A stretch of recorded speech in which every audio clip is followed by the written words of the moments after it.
CNN news 18 ಕೊಡುವಂತ 2023ರ ಭಾರತೀಯ ಪ್ರಶಸ್ತಿಗೆ ನಟ ಶಾರುಖ್ ಖಾನ್ ಭಾಜನರಾಗಿದ್ದಾರೆ. ನಿನ್ನೆ ದೆಹಲಿಯಲ್ಲಿ ನಡೆದಂತ ಅದ್ದೂರಿ ಕಾರ್ಯಕ್ರಮದಲ್ಲಿ ಪ್ರಶಸ್ತಿ ಪಡೆದರು ನಟ ಶಾರುಖ್ ಖಾನ್. ಇದೇ ವೇಳೆ ಮಾತನಾಡಿದಂತ ಶಾರುಖ್ ಖಾನ್ ಕಳೆದ ಹಲವು ವರ್ಷಗಳಿಂದ ತಾವು ಅನುಭವಿಸ್ತಾ ಇರುವಂತ ವೇದನೆಗಳ ಬಗ್ಗೆ ಬೇಸರವನ್ನ ಹೊರಹಾಕಿದ್ರು.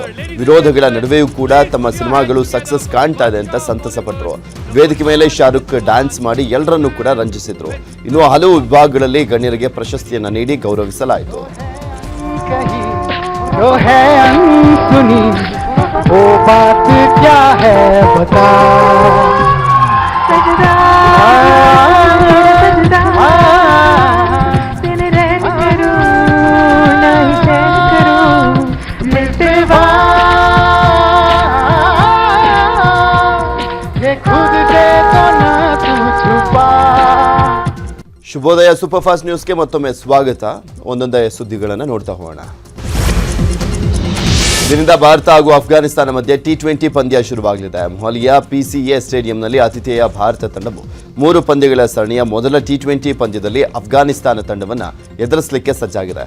ರೋಹಿತ್ ಹಾಗೂ ಕೊಹ್ಲಿ ತಂಡಕ್ಕೆ ವಾಪಸ್ ಆಗಿರುವಂತಹ ಕಾರಣ ತಂಡದ ಬ್ಯಾಟಿಂಗ್ ಕ್ರಮಾಂಕದಲ್ಲಿ ಕೆಲ ಬದಲಾವಣೆ ಆಗಲಿದೆ. ರೋಹಿತ್ ಹಾಗೂ ಯಶಸ್ವಿ ಜೈಸ್ವಾಲ್ ಆರಂಭಿಕರಾಗಿ ಆಡಲಿದ್ದಾರೆ ಅಂತ ಕೋಚ್ ರಾಹುಲ್ ದ್ರಾವಿಡ್ ಹೇಳಿದ್ದಾರೆ.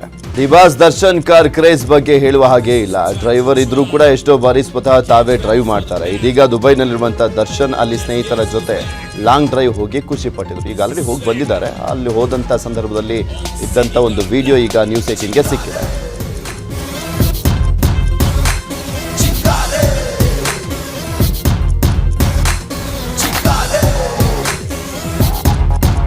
ಕನ್ನಡಿಗರ ಮೆಚ್ಚಿನ ನಿಮ್ಮ ನ್ಯೂಸ್ 18 ಕನ್ನಡ ಈಗ ವಾಟ್ಸ್ಆಪ್ನಲ್ಲಿಯೂ ಲಭ್ಯ. ಕರ್ನಾಟಕ ಮತ್ತು ದೇಶ ವಿದೇಶದ 360 ಡಿಗ್ರಿ ಸುದ್ದಿ ವಿವರವನ್ನ ನೀವು ನಿಮ್ಮ ಕೈ ಬೆರಳುಗಳಲ್ಲಿಯೇ ಪಡೆಯೋದಿಕ್ಕೆ ಈ QR ಕೋಡ್ ಅನ್ನ ಸ್ಕ್ಯಾನ್ ಮಾಡಿ. ನಮ್ಮ ಚಾನೆಲ್ ಅನ್ನ ಫಾಲೋ ಮಾಡಿ, ನೋಟಿಫಿಕೇಶನ್ ಆನ್ ಮಾಡಿ.